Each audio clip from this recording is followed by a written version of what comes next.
क्या आप जानते हैं हवाई जहाज चलाने वाली कंपनी को सबसे खर्चा एरोप्लेन में तेल भरवाने में आता है, लेकिन फिर भी पायलट कई बार एरोप्लेन के फ्यूल को ऐसे ही हवा में क्यों गिरा देते हैं? तो क्या हवा में तेल गिराने से कंपनी का नुकसान नहीं होता है? और आसमान से यह तेल किसके ऊपर आकर गिरता है? चलिए जानते हैं। बता दें कि एक हवाई जहाज में फ्यूल उसके पंखों में भरा जाता है और कंपनी पैसे बचाने के लिए प्लेन में उतना ही फ्यूल डालती है जितने की उसे जरूरत होती है, क्योंकि ज्यादा तेल डालने से प्लेन भारी हो जाएगा और माइलेज कम देगा। लेकिन जब किसी प्लेन में खराबी आ जाए और उसे बीच में उतरना पड़े तो उसके पंखों में ज्यादा फ्यूल होने के कारण लैंडिंग के समय दबाव पड़ने पर पंख टूट भी सकते हैं। इसीलिए पहले हवा में फ्यूल को खाली करके प्लेन को उतारा जाता है, लेकिन यह तेल जमीन पर गिरकर किसी को नुकसान नहीं पहुंचाता, क्योंकि यह हवा में ही भाप बनकर उड़ जाता है।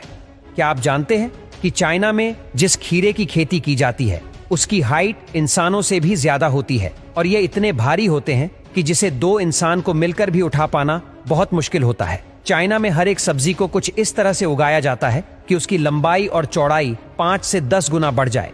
जब इन सब्जियों को काटा जाता है तो इसमें इतनी जगह होती है कि इंसान भी इसमें समा सकता है। इन लोगों को जिस सब्जी की लंबाई को बढ़ाना होता है उसके नीचे एक रेत से भरा हुआ कप लटका देते हैं, जिससे वक्त के साथ साथ इनकी लंबाई बढ़ती जाती है। वही चाइना में उगने वाली गोभी इंसान के सर से भी बड़ी हो जाती है। और तो और चाइना में सनफ्लावर की खेती भी सबसे ज्यादा होती है। सबसे पहले इन्हें धूप में सुखाने के लिए कुछ इस तरह काटकर पौधे के ऊपर रखा जाता है, फिर इनको बीज से अलग करने के लिए बार बार पटका जाता है। क्या आप जानते हैं कि आजकल बिजली से चलने वाली ट्रेन 1 किलोमीटर चलने पर कितनी बिजली खाती है? और अब भारत में ज्यादातर ट्रेनों को बिजली से चलाया जाता है। तो आखिर ट्रेनों को डीजल से चलाना सस्ता पड़ता है या बिजली से? चलिए जानते हैं। जब ट्रेन को डीजल से 1 किलोमीटर तक चलाया जाता है तो 5 से 6 लीटर डीजल की खपत होती है। ऐसे में डीजल से चलने वाली ट्रेन को 1 किलोमीटर चलाने पर 400 से 500 रुपए खर्च होते हैं।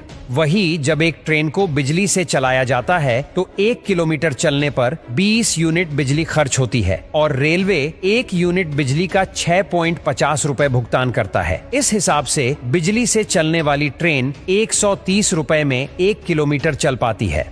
थाईलैंड एक ऐसा देश है जहां इंसान नहीं बल्कि हाथी बीच सड़क पर ट्रकों को रोककर लोगों का खाने पीने का सामान चुराते हैं। यहाँ की सड़कों पर हाथी के सड़क क्रॉस करने के लिए सिग्न बोर्ड भी लगाए गए हैं। यहाँ हाथी सबसे ज्यादा गन्ना से भरे हुए ट्रक से गन्ने चुराते हैं। कई बार तो संतरों से भरे हुए ट्रक पर भी हमला कर देते हैं। अगर आप सोचते हैं कि आप इनके आगे से ट्रक को भगाकर ले जाओगे तो यह बिल्कुल नामुमकिन है, क्योंकि हाथी सबसे पहले ट्रक के सामने आकर उसे जानबूझकर रुकवाते हैं और ये अकेले नहीं आते बल्कि पूरे झुंड के साथ ट्रकों पर हमला करते हैं।